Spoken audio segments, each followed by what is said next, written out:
اللہ تعالیٰ نے قرآن حکیم میں ارشاد فرمایا کہ افحسبتم انما خلقناکم عبثا وانکم الینا لا ترجعون۔ فرمایا کیا تم یہ گمان کرتے ہو کہ ہم نے تمہیں بیکار پیدا کیا ہے،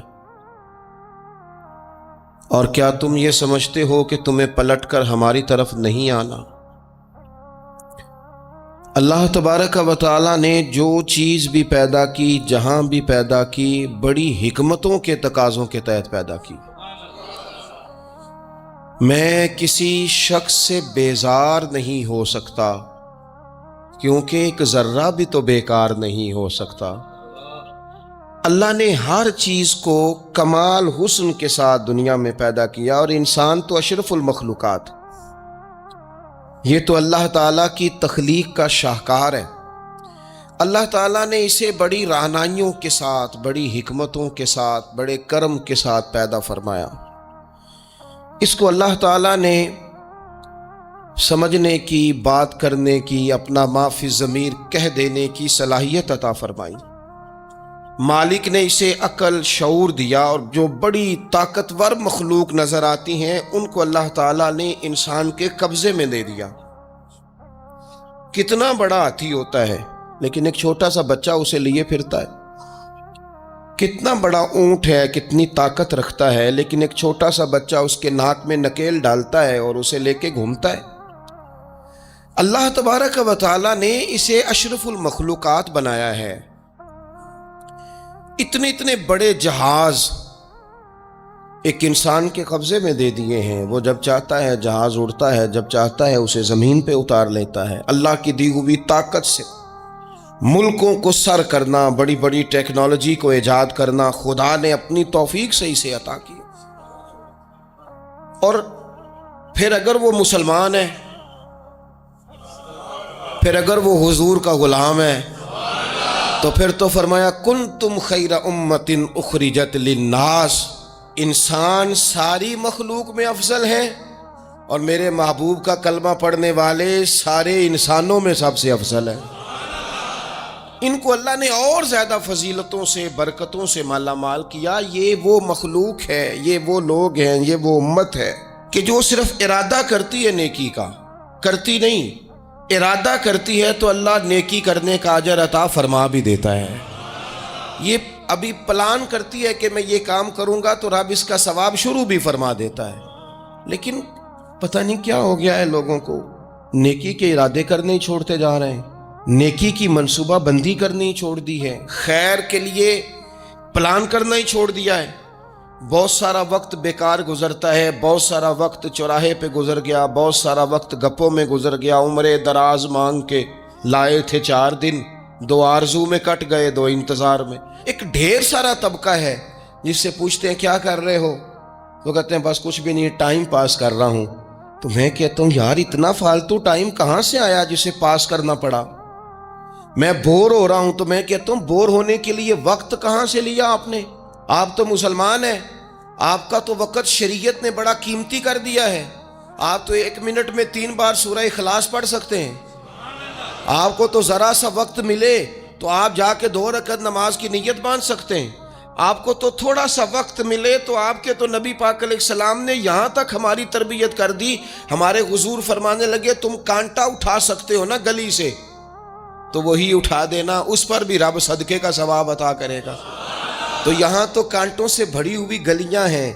میرے نبی پاک نے تو فرمایا تھا کسی مومن کو بس خوش کر دینا، وہ چاہے لمحے کے لیے ہی ہو، اس کے دل میں راحت ڈال دینا، اسے تسلی دے دینا، روتے ہوئے آنکھ آنسو پونچھ دینا، اس کو کہہ دینا میں تیرے ساتھ ہوں۔ فرمایا مومن کے دل میں تم نے خوشی داخل کر دی تو 60 سال نفل پڑھنے سے اللہ تمہیں زیادہ ثواب عطا کر دے گا۔ تو یہ فارغ بیٹھنے کا وقت کہاں سے آیا؟ یہ بور ہونے کا ٹائم کہاں سے آیا؟ ہم نے اپنے آپ کو بیکار کر لیا ہے، اور رب نے نہیں بیکار پیدا کیا، ہم نے بیکار کر لیا۔ ہم نے اپنے آپ کو زنگ لگا لیا۔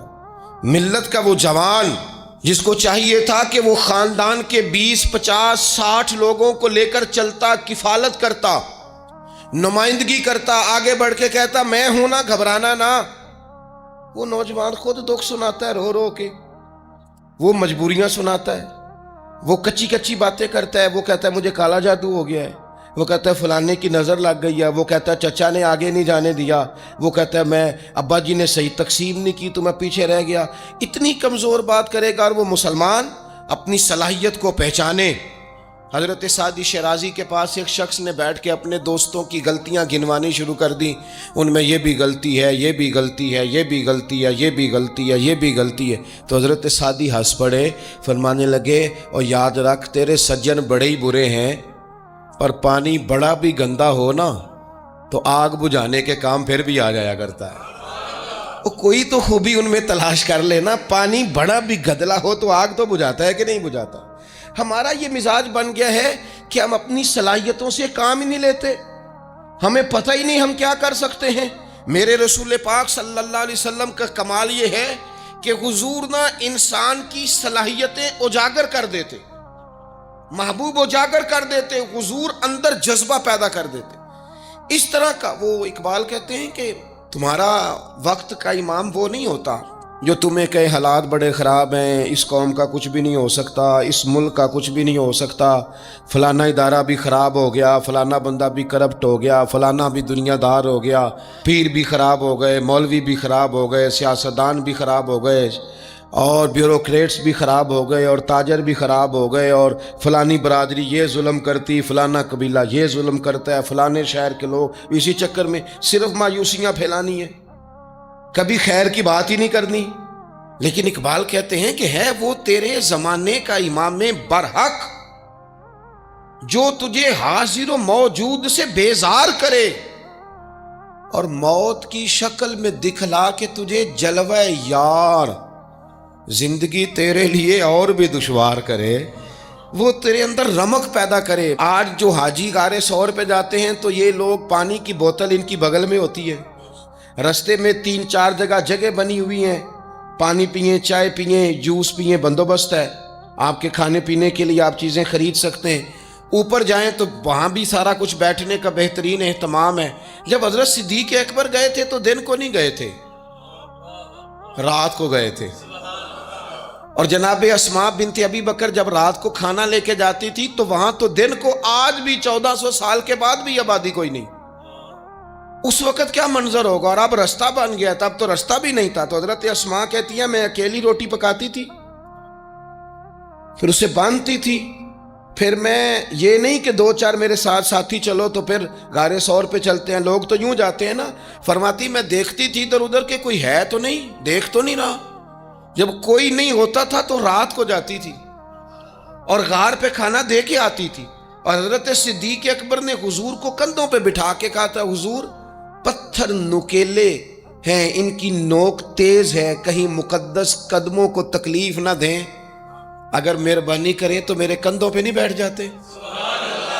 حضور حضرت صدیق اکبر کے کندھوں پہ بیٹھ گئے۔ درویش کہنے لگے پباں پار قدم نہیں جے لاؤندا تے 100 پہاڑ تے چڑھیا جاندا، او پیا جاندا جے یار نبی دا، اے اصلی دلدار نبی دا، او پیا جاندا جے یار نبی دا، اے اصلی دلدار۔ اپنے اندر جذبہ پیدا کرے، ہم کچھ کر سکتے ہیں۔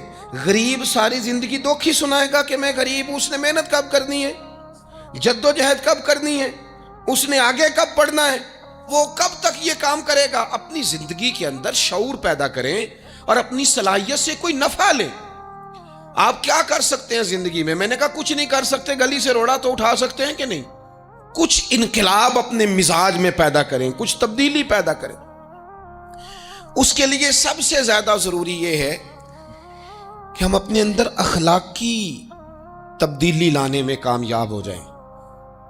کائنات میں ایک قوم وہ سمجھتی ہے جن کا اخلاق سنور جاتا ہے، اور جو لوگ اپنے اندر اخلاقی تبدیلی نہیں نہ لاتے، آپ دیکھیں نبی پاک علیہ السلام کا انقلاب کس طرح کا ہے۔ عرب کے لوگ سمجھتے تھے کہ معاف کرنا بزدلی ہے، صبر کرنا بزدلی ہے۔ وہ کہتے تھے یہ کیا بات ہوئی، ہمارا دشمن کیا سمجھے گا کہ بزدل ہے، انہوں نے معاف کر دیا ہے۔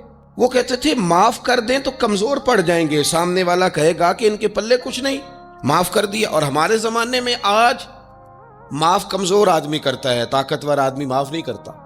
وہ جس کے پاس طاقت نہیں ہوتی وہ کہتا ہے ٹھیک ہے میں نے اللہ پہ چھوڑ دیا، حالانکہ اس نے بھی اچھا کیا، پر کمال تو یہ ہے کہ تیرے پاس ساری طاقت ہو پھر بھی تو فیصلہ اللہ پہ چھوڑے۔ اور حضرت موسیٰ کلیم اللہ علیہ السلام نے عرض کیا تھا مالک تیرے بندوں میں تیری نظر میں معزز کون ہے؟ تو رب کریم نے فرمایا میرے کلیم جس کے پاس بدلہ لینے کی طاقت ہو پھر بھی معاف کر دے وہ رب کی نظر میں بڑی عزت والا ہے۔ عرب کے لوگ سمجھتے تھے یہ بزدلی ہے کہ میں معاف کر دوں، لیکن حضور نے ان کو اخلاقی طور پہ بدل دیا، اور نبی پاک نے فرمایا معاف کرنا بزدلی نہیں، یہ تو اعلیٰ ظرفی ہے۔ تو پھر کس طرح بھلا معافی ان کو ہوئی؟ فتح مکہ کے دن حضور نے اس طرح نہیں معاف کیا کہ پہلے ہمارے ہاں بھی لوگ معاف کرتے ہیں تو ہم پتہ کس طرح معاف کرتے ہیں، پہلے ساری اس کی زیادتیاں گنواتے ہیں۔ پتہ ہے نا تو نے اس وقت کیا کہا تھا، یاد ہے نا تو بڑی ڈینگے مارتا تھا، یاد ہے نا تو بڑی بڑھ کے مارتا تھا۔ عرب کے لوگ سارے سامنے کھڑے ہیں، پتہ کون کون ہے؟ اکرمہ بن ابو جہل آخری دن تک لڑے، ابو سفیان آخری دن تک لڑے، سارے لوگ سامنے کھڑے، کچھ بھاگ گئے ہیں جان بچا رہے ہیں۔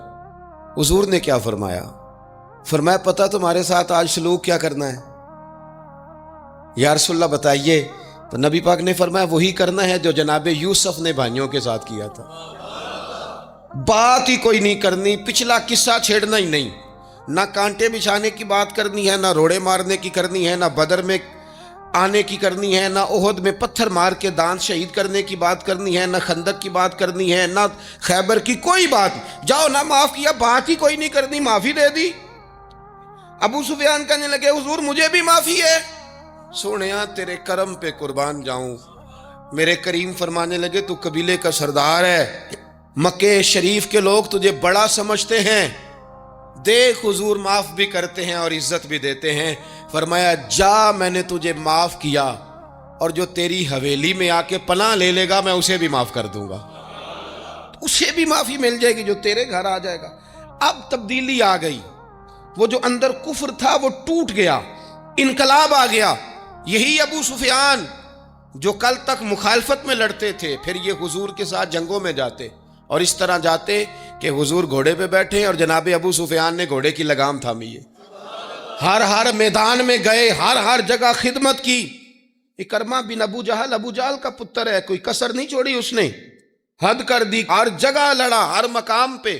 لیکن فتح مکہ کے موقع پر یہ بھاگ گیا تھا، جان بچا کے چھپ گیا۔ اس کی بیوی آئی، آگے کہنے لگی سونیا میرے چھوٹے چھوٹے بچے ہیں، مجھے پتہ چلا ہے کہ میرے شوہر کے لیے آپ نے ڈیتھ وارنٹ جاری کر دیے ہیں کہ جہاں ملے مار دیا جائے، صحابہ نے یہ اعلان کیا ہے، وہ سخت مجرم ہے، اس کے لیے سخت آرڈر جاری کیا گیا ہے۔ تو کریم کیا فرمانے لگے؟ حضور فرمانے لگے تو کیا چاہتی ہے؟ میں کوئی آپ کو قصہ تو نہیں نہ سنا رہا، خدا را مہربانی کریں، تھوڑا سا دل بڑا کریں، تھوڑا سا۔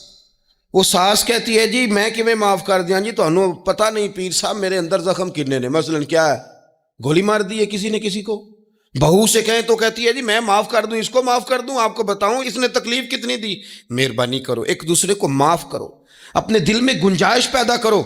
اس بندے کی بات ہو رہی ہے جو باپ سے لگا ہوا ہے مخالفت کرنے، ابے نے بھی ظلم کیے، اس نے بھی کیے۔ حضور اس کی بیوی سے کہتے ہیں کیا چاہتی ہے؟ کہنے لگی حضور معاف کر دیں اسے۔ تو نبی پاک صلی اللہ علیہ وسلم نے فرمایا ٹھیک ہے، یہاں تو معافی کا دروازہ تو سب سے زیادہ کھلا ہوا ہے، تو کہتی ہے تو چلو ٹھیک ہے معاف کیا، ہو گئی بات۔ اس نے جا کے جہاں چھپا ہوا تھا اسے کہا اکرمہ حضور نے تجھے معاف کر دیا۔ کہنے لگا کوئی کرنے والی بات کر، وہ معاف کرتے ہیں مجھے پتہ ہے، بڑا کرتے ہیں، پر جو میں نے کیا ہے وہ معافی والا نہیں۔ مجھے معافی ہو سکتی ہے، یہ کیسے ہو سکتا ہے، یہ کیسے ہو گیا، ہو ہی نہیں سکتا۔ اس کی بیوی پھر آئی، کہنے لگی حضور وہ مانتا نہیں، یہ تاریخ صرف میرے رسول کی ہے، یہ سیرت صرف میرے رسول کی ہے، کہ جس کو معاف کیا جا رہا ہے اس کی سمجھ میں بات نہیں آ رہی کہ بھلا مجھے معاف کر دیا ہے۔ حضور کہتے ہیں اچھا تو بتا وہ کیسے مانے گا؟ کہنے لگی حضور اگر کوئی نشانی دے دینا، عرب کے لوگ تلوار دے دیتے تھے، زرہ دے دیتے تھے، پگڑی دے دیتے تھے، چھڑی دے دیتے تھے، یہ دلیل ہوتی تھی کہ فلاں نے نشانی دے دی۔ اگر کوئی مل جائے نا نشانی، محبوبہ اس طرح تو کوئی نہیں کرتا جیسے آپ کرتے ہیں۔ کریم نے اپنے سر سے پگڑی اتاری اور فرمایا میری پگڑی بطور علامت کے نشانی کے لے جا، اسے کہہ دے میں نے معاف کیا۔ اب اکرمہ کو معافی ہو گئی، وہ آ رہے ہیں، یوں اخلاق بدلتے ہیں، وہ آ رہے ہیں۔ یہاں کوئی بڑا آدمی آئے نا تو پہلے اعلان ہوتا ہے فلاں بن فلاں صاحب آ رہے ہیں، اب ان کو دعوت دیتے ہیں، لیکن وہ اعلان چھوٹا کرتا ہے بڑے کے لیے. یہاں انوکھا باب ہے. اکرما کلمہ پڑھنے آ رہے ہیں. نبی پاک صحابہ سے کیا فرما رہے ہیں؟ فرمایا وہ کلمہ پڑھنے آ رہا ہے، اطاعت قبول کر کے آ رہا ہے، سر تسلیم خم کر کے آ رہا ہے، اس کے سامنے اس کے باپ کے کسی ظلم کا اظہار نہ کرنا. اس کے باپ نے بڑے ظلم کیے ہیں، زیادتیاں کی ہیں، ہم تذکرہ یہاں ہوتا ہے، لیکن اس کے سامنے نہ کرنا. اس کا تو ابا ہے نا، اس کا تو باپ ہے نا. کوئی بات نہ کرنا، اسے تکلیف ہوگی. کس کے لیے؟ صحابہ رو رہے ہیں، حضور یہ کس کے لیے تیاری کرا رہے ہو؟ وہ آ گئے، قدموں سے لگ گئے، کلمہ پڑھ لیا، کھول کے روئے، حضور میرے لیے بھی معافی ہے؟ تو کریم نے فرمایا ہاں، میں رحمت والے رب کا رحمت والا رسول ہوں، ہے نا معافی. اکرما مسلمان ہو گئے. پھر تلوار کو صاف کر کے کہنے لگے سونیا پہلے یہ اسلام کی مخالفت میں لڑتی تھی، اب حمایت میں لڑے گی. مجھے بتائیں، ایک ایک گلی اکرما گئے اسلام کی حمایت میں تلوار لے کے، ایک ایک گلی. اور آپ پچھلے جہاد میں بھی گئے تھے، اس جہاد میں نہ جائیں تو کہنے لگے کفارہ نہیں ادا کرنا، پچھلے داغ نہیں صاف کرنے. میں جاؤں گا، گلی گلی جاؤں گا، نگر نگر جاؤں گا، جھنڈا لے کے جاؤں گا. میں بتاؤں گا کہ جب کوئی مدینے والے کے پاس آئے تو رب دل بدل دیا کرتا ہے. انقلاب آتے ہیں، عادتیں بدلتی ہیں، طبیعتوں میں تغیر آتا ہے. کون کہتا ہے نہیں آتا؟ میں جاؤں گا. حمص میں حضرت عمر کے زمانے تک اکرما لڑے، سالوں میدان میں رہے اسلام کی حمایت میں، اور پھر حمص کے میدان میں حضرت عمر کے دور میں لڑتے ہوئے شہادت کی موت اللہ نے انہیں عطا فرمائی. یہ آپ دیکھیں حضرت خالد بن ولید کون ہے؟ کہنے لگے حضور میں تو بڑی شدت سے اسلام کے خلاف لڑتا تھا، میری غلطیاں بھی معاف ہو جائیں گی. تو حضور فرمانے لگے اسلام پچھلے سارے معاف کرا دیا کرتا ہے، نئی زندگی کا آغاز ہو جاتا ہے. نئی زندگی کا آغاز ہوتا ہے. حضور نے فرمایا جو رمضان میں عبادت کر لے نا، ایمان کے ساتھ رمضان میں عبادت کر لے، اللہ اس کے پچھلے سارے معاف فرما دیتا ہے. اب وہ نئی زندگی کا آغاز کرے. جس نے شب قدر پہ رو رو کے توبہ کی ہے، وہ رمضان کے بعد کرپشن چھوڑ دے، جھوٹ چھوڑ دے، بددیانتی چھوڑ دے، دل دکھانا چھوڑ دے. جس نے رمضان میں روزے رکھے، تراویح پڑھی ہے، وہ نئی زندگی کا آغاز کرے. خدا کی رحمت سے گناہ معاف ہو گئے، اب وہ آگے بڑھے. نبی پاک علیہ السلام نے فرمایا جو اللہ کے گھر کا حج کار آیا وہ اس طرح ہے جس طرح آج ماں کے پیٹ سے پیدا ہوا ہے. اب نئی زندگی کا آغاز کرے، اب وہ اپنی عادات میں تبدیلی لائے، اب وہ بدل جائے. میں کس درد سے یہ بات آپ سے کروں کہ 50 لاکھ مسلمان ہر سال حج کرتا ہے.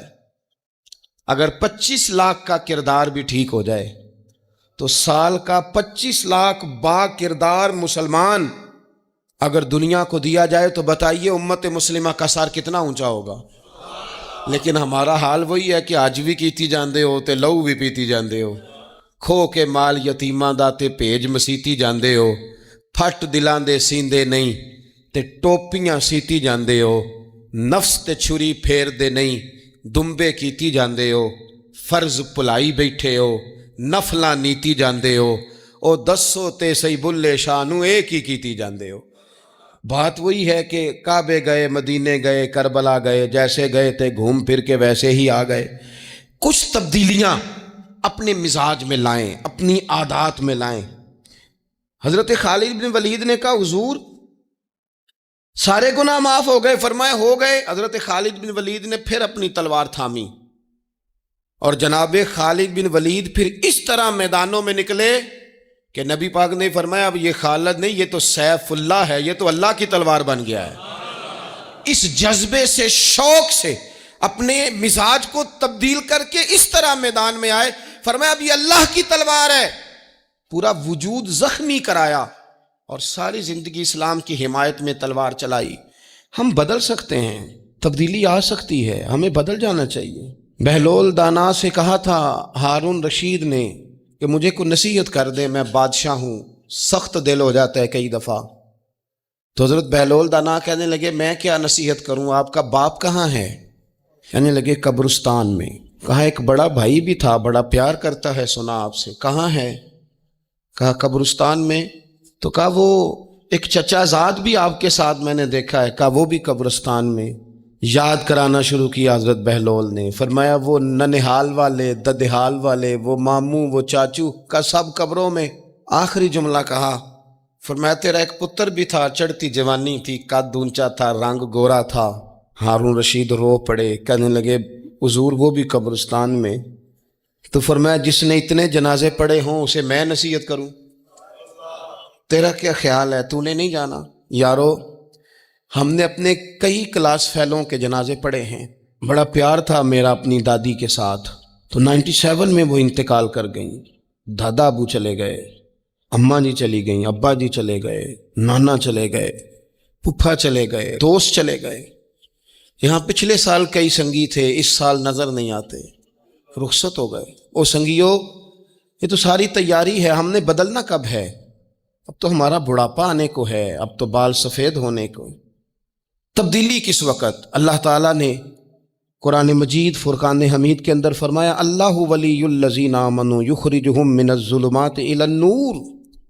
اللہ مومنوں کا ولی ہے، وہ انہیں اندھیروں سے نور کی طرف نکالتا ہے، وہ رستہ دکھاتا ہے. بار بار راہ کھلتی ہے ہمارے سامنے پر ہم قبول کرنے کو تیار نہیں ہوتے. کچھ تبدیلی اب آ جائے، کچھ زبان میں مٹھاس آ جائے، کچھ ہمارے عمل میں پختگی آ جائے. ہم نہ بہت سارے کام لوگوں کو دیکھ کر کرتے ہیں، اس سے تھوڑی جان چھڑائی جائے. کچھ اپنے اندر جو قباہتیں ہیں، کچھ اپنے ساتھ جنگ کی جائے. نبی پاک علیہ السلام نے فرمایا افضل جہاد اپنے نفس سے لڑائی کرنا ہے. اپنے آپ کے ساتھ کچھ جد و جہد کی جائے، کچھ اپنے خلاف بھی چلا جائے. ساری زندگی دوسروں سے لڑتے، دوسروں پر اپنی غلطیوں کا بوجھ ڈالتے گزر گئی، کچھ اپنے نفس پر بھی. حضرت بایزید بستامی سے کسی نے کہا حضور میں نے اللہ تک جانا ہے، رستہ بتا دیں. فرمایا 2 قدم کا رستہ ہے. فرمایا 1 قدم اپنے نفس کی خواہش پہ رکھ لے تو دوسرا قدم تیرا رب تک پہنچ جائے گا. تو اپنے آپ کو کنٹرول نہیں نہ کرتا، اپنے آپ سے تو لڑ پہلے. اقبال کہتے ہیں ڈھونڈتا پھرتا ہوں اے اقبال اپنے آپ کو، آپ ہی گویا مسافر آپ ہی منزل ہوں میں. نبی پاک نہ تبدیلی کرتے. یہ جو لوگ کہتے ہیں نا کیسے بدلوں، تو حضور بدلنے ہی تو آئے ہیں. حضور بدلنے. حضرت مازن ایک صحابی ہیں، وہ کہتے ہیں میں بت کی پوجا کرتا تھا. امام بہقی نے لکھا ہے میں بت پوجتا تھا. ایک دن میرے بت کے اندر سے آواز آ گئی تو کب تک مجھے پوجے گا، مدینے میں تو حضور جلوہ فرما ہو گئے ہیں. کہتے ہیں 2 دفعہ 3 دفعہ بت مجھے پیغام دے رہا ہے کہ حضور کی طرف جاؤ. بت کہتے ہیں میں وہاں سے چلا، حضور کی بارگاہ میں پہنچا تو نبی پاک علیہ السلام کی خدمت میں حاضر ہو کے میں نے عرض کی یا رسول اللہ کمال ہو گئی، لوگ بتوں کو پوجتے ہیں اور میرا بت کہہ رہا تھا جا کے حضور کا کلمہ پڑھ لے. او سکیاں کھجوراں اگا جام دے تے پتھراں تو کلمہ پڑھا جام دے. فرمایا وہ انہوں نے مجھے بت نے بھیجا ہے. حضرت مازن کہتے ہیں حضور کی بارگاہ میں آیا، نبی پاک نے کلمہ پڑھایا تو میں نے عرض کی حضور میرے اندر کچھ قباہتیں بھی ہیں، کسی کی چیز دیکھ کے میرا جی للچا جاتا ہے، میں چوری کر لیتا ہوں، بدکاری کا بھی مزاج ہے، شراب نوشی بھی ہو جاتی ہے.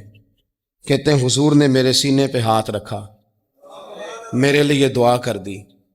آپ فرماتے ہیں گردن اونچی تھی کبھی نیچی نہیں ہوئی تھی، پر وہ کلمے کی کیا برکت آئی کہ ایسا سر جھکا کہ وہ جھکا ہی رہا. ایسی تبدیلی آئی کہ آ گئی، نفرت ہو گئی. کہتے ہیں حرام مال آتا ہے تو میری طبیعت پہ بوجھ بن جاتا ہے. میں اکثر دوستوں سے کہتا ہوں کہ ہمارے ہاں لوگوں کا عجیب مزاج ہے، وہ اپنا مائنڈ سیٹ کر لینا، کبھی ذہن بنا لینا یہ چیز حرام ہے تو وہ کبھی بھی حلق سے نیچے ہی نہ جائے. آپ گوشت کھا رہے ہوں اور بڑا اچھا پکا ہوا ہے، بہترین مسالہ جات لگے ہوئے ہیں بہترین، آپ کھا رہے تھے گوشت، کوئی بندہ آپ کے کان میں آ کے کہہ دے صدقے کا ہے، اس کا منہ میں ذائقہ بدل جاتا ہے کہ نہیں؟ بھئی گوشت تو وہی ہے، یہ کیسے بدل گیا؟ کیونکہ آپ کے نا وہاں کمپیوٹر میں فٹ ہے کہ صدقہ میرے لیے درست. آپ وہ کہتے ہیں یہ تو فارم بن گیا. بھئی یہ کیا بن گیا؟ چلیں اس سے بھی آگے چلتے ہیں. آپ کھا رہے تھے گوشت اور بڑا لطف آ رہا تھا تو کسی نے کہہ دیا کہ یہ تو جانور ٹھیک ہی نہیں تھا، بیمار تھا یا حرام تھا، ذبح ہی نہیں کیا تھا، صحیح طور پر ایسے ہی اس کو پکا دیا، مر گیا تھا.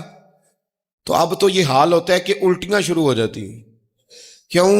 اس لیے کہ نفیس طبیعت پر نہ صدقے کا گوشت فٹ ہوتا ہے نہ حرام فٹ ہوتا ہے، کیونکہ طبیعت نفیس ہے نا. بس اس بات کو سمجھ لیں، جس طرح حرام بکرا طبیعت پہ فٹ نہیں نہ ہوتا، اس طرح کروڑ حرام بھی طبیعت پہ فٹ نہیں ہونا چاہیے. 2 کروڑ بھی حرام آ جائے تو فٹ. جس دن 2 کروڑ پر بھی الٹی آنے لگ گئی نا، جس دن حرام جگہ پر قبضہ کرتے بھی کہہ آنے لگ گئی، ذائقہ بدلنے لگ گیا، کمپیوٹر میں فٹ ہو گیا کہ یہ میرے لیے ٹھیک نہیں. لیکن میں اکثر کہتا ہوں لوگوں سے، میں کہتا ہوں ہمارے ہاں بندہ دیکھ کے فتویٰ ہوتا ہے. یہاں کوئی غریب عیسائی ہو نا، ماڑا بیچارہ گلی میں جھاڑو دے کے روٹی کماتا ہے، تو لوگ مسئلہ پوچھتے ہیں، کہتے ہیں مولوی صاحب سائنہ روٹی کھانی جائز ہے؟ تو میں پھر ان لوگوں سے آگے سے پوچھ لیتا ہوں، میں کہتا ہوں یہ بتاؤ امریکہ کا صدر بھی عیسائی ہے، اس کے ساتھ جائز ہے؟ اتنے وزیر مشیر وزراء اعظم ملکوں کے جا کے کھاتے ہیں، کبھی آپ نے مسئلہ پوچھتے دیکھیں؟ وہاں تو جو مولوی مشیر بنے ہوئے وہ بھی بیٹھے ہوتے ہیں بیچ میں، وہ بھی بیٹھے ہوتے ہیں، اب بھی ان سے پوچھو. لیکن ہمارا مزاج یہ بن گیا ہے کہ غریب کے حق میں مسئلہ اور ہے اور امیر کا معاملہ ہے تو معاملہ اور اس سے نکلے. یعنی اگر 5 روپے کسی کے گر جائیں تو وہ واپس کرنے بھی ضروری ہیں، اور 5 کروڑ گر جائیں تو وہ بھی. وہ ہمارے ایک دوست کہا کرتے ہیں کہ ایک صاحب تھے، ان کو نا بڑے قیمتی جوتے کا ایک پیر مل گیا کہیں سے گرا ہوا. انہوں نے وہ قیمتی پاؤں جوتے کا گرا ہوا اٹھایا اور وہ بندہ تلاش کرنے لگے کس کا گرا ہے.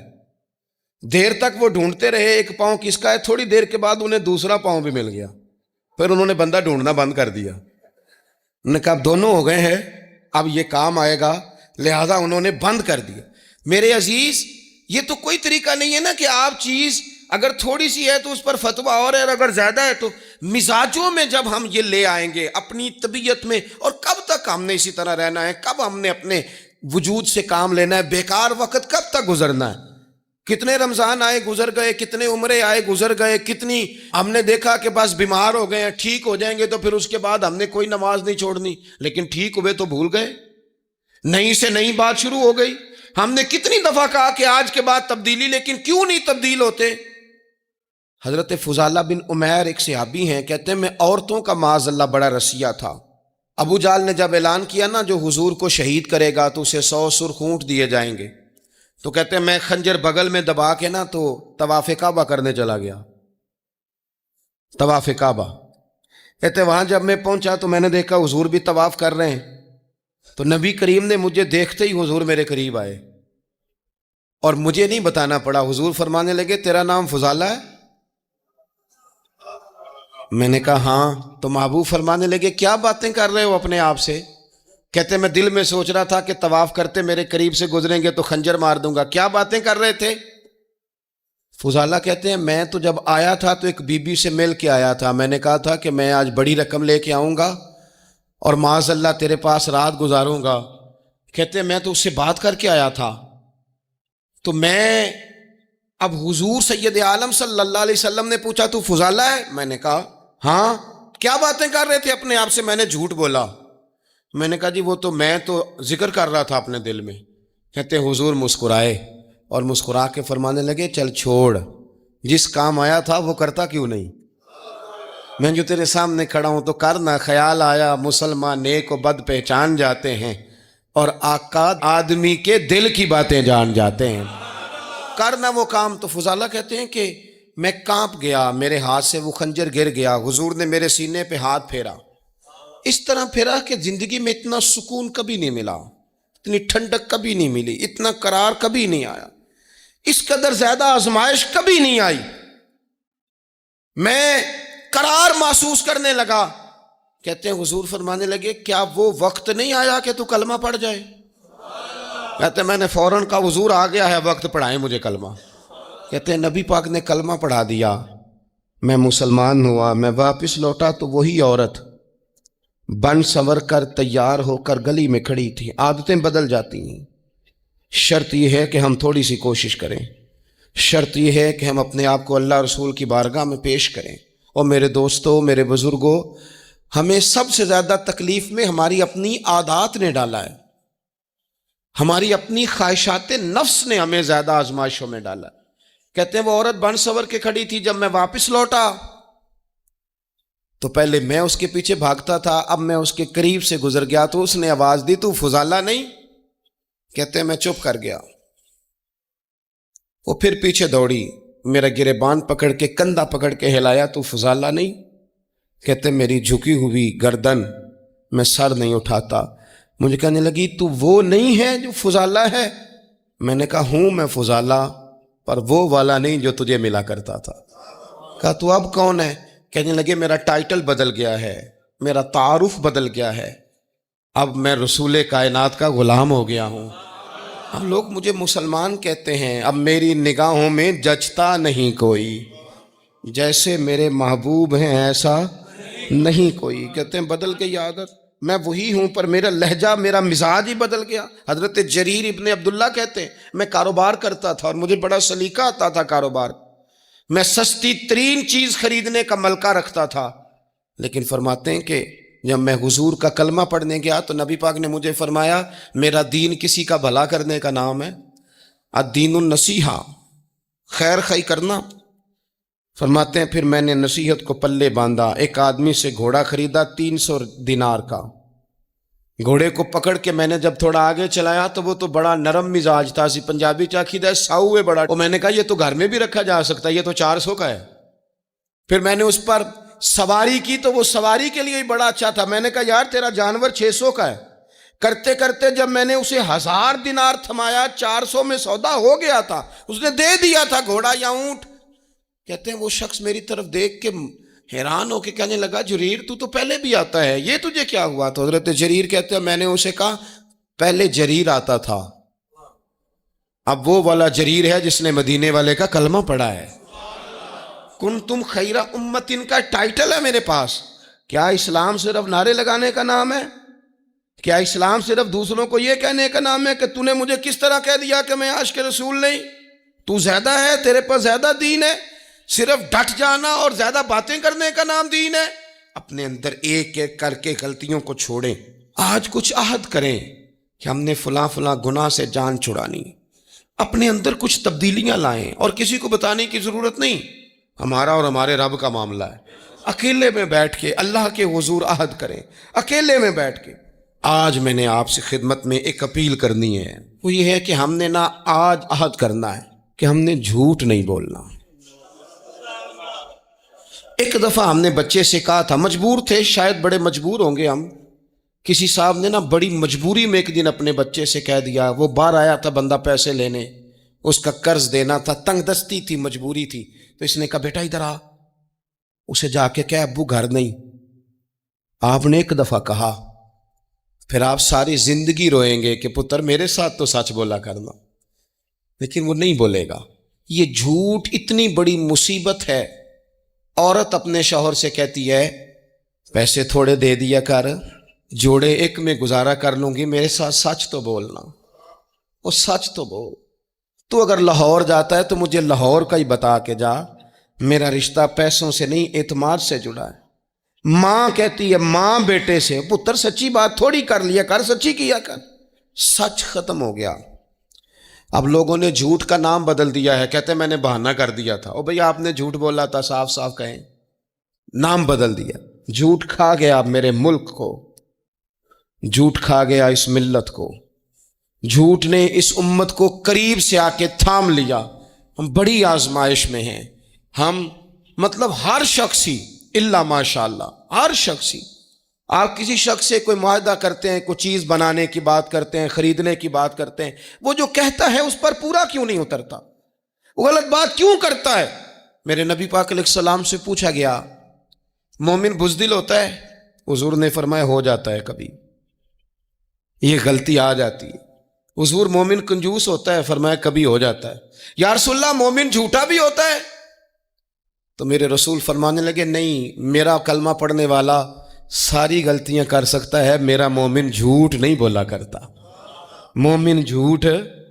ابو سفیان کو کیسر روم نے، ہرکل نے اپنے دربار میں کھڑا کر کے کہا ابو سفیان ابھی کلمہ نہیں پڑھتے تھے، تمہارا کوئی رشتہ ہے نبی پاک سے جنہوں نے مجھے بھی خط لکھا ہے کہ مسلمان ہو جاؤ؟ کہنے لگے ہاں میں چچا ہوں رشتے میں۔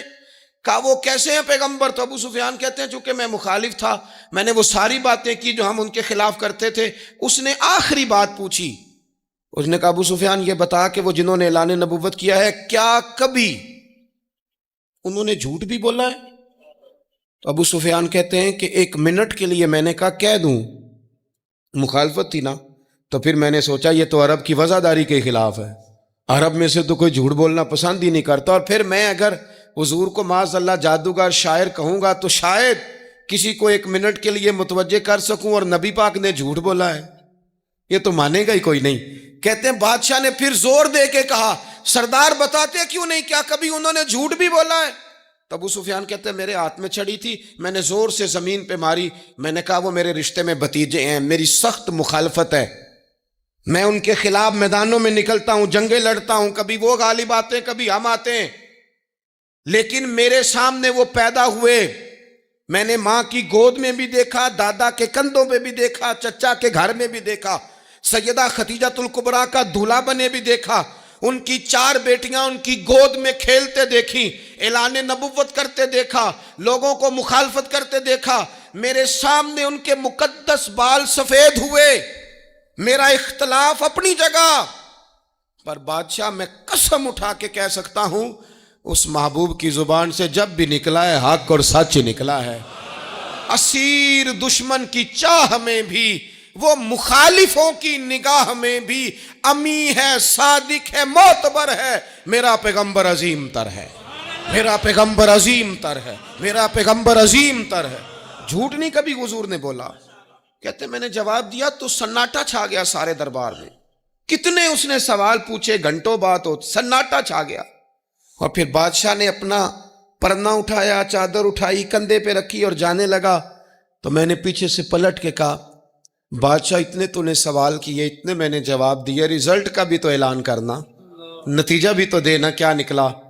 تو کہتے ہیں وہ جا رہا تھا، وہیں کھڑے کھڑے اس نے چہرہ میری طرف پھیرا اور کہنے لگا سردار نتیجہ تو نکل آیا ہے، رزلٹ تو نکل آیا، جس بندے نے کبھی بندوں سے جھوٹ نہیں بولا وہ یہ جھوٹ کیوں بولے گا کہ میں اللہ کا رسول بن کے آیا ہوں؟ نتیجہ تو نکل آیا، بات تو کلیئر ہو گئی، اب آگے کیا جانا ہے؟ ایک سردار تھے کسی قبیلے کے، وہ حضور کی بارگاہ میں کلمہ پڑھنے آئے، امام راضی نے لکھا ہے، کہتے میرے اندر 4 غلطیاں تھیں، میں شراب بھی پیتا تھا، چوری بھی کرتا تھا، بدکاری بھی کرتا تھا معاذ اللہ، اور جھوٹ بھی بولتا تھا۔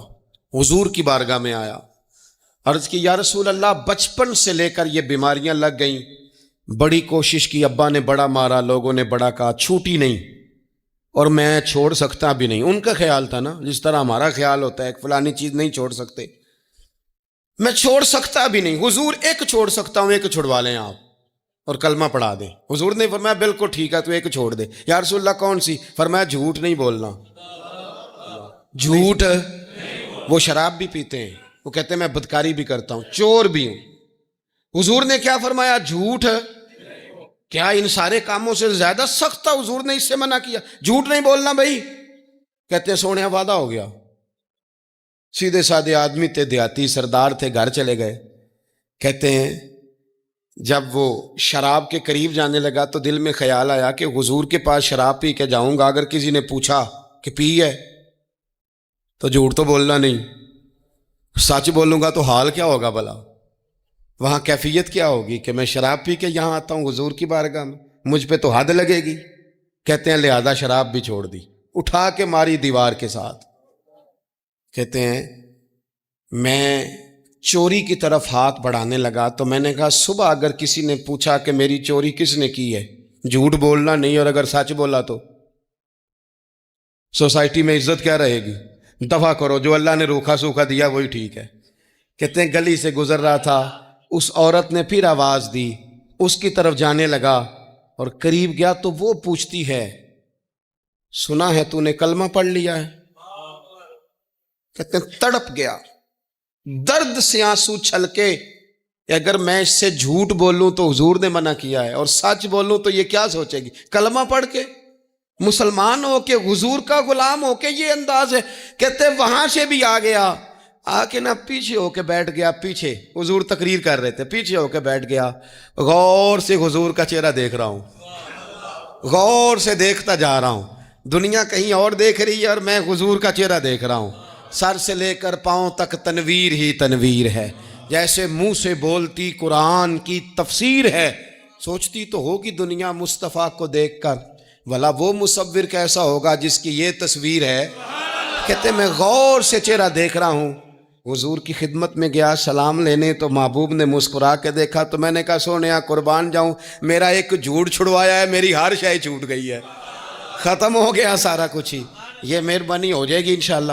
اپنے آپ سے بات کریں، کوشش کریں کہ ہم نے زندگی میں جھوٹ نہیں بولنا. آپ سچ بولیں. میری ملک کے لیڈر اگر قوم کو صرف سچ بتائیں ہمارے پاس کیا ہے، ہم کتنا سروائیو کر سکتے ہیں، کہاں تک جا سکتے ہیں، آپ یقین کریں قوم کا اعتماد قائم رہے.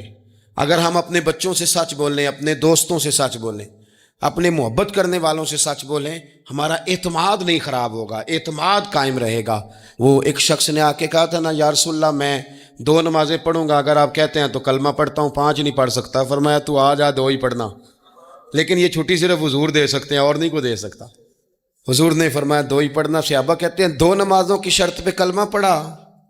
پھر شارحین فرماتے ہیں وہ وقت بھی آیا کہ وہ تہجد بھی پڑھا کرتے تھے. آپ شروع تو کریں نا کسی کام کو، اپنے اندر چھوٹی چھوٹی تبدیلی پیدا کریں.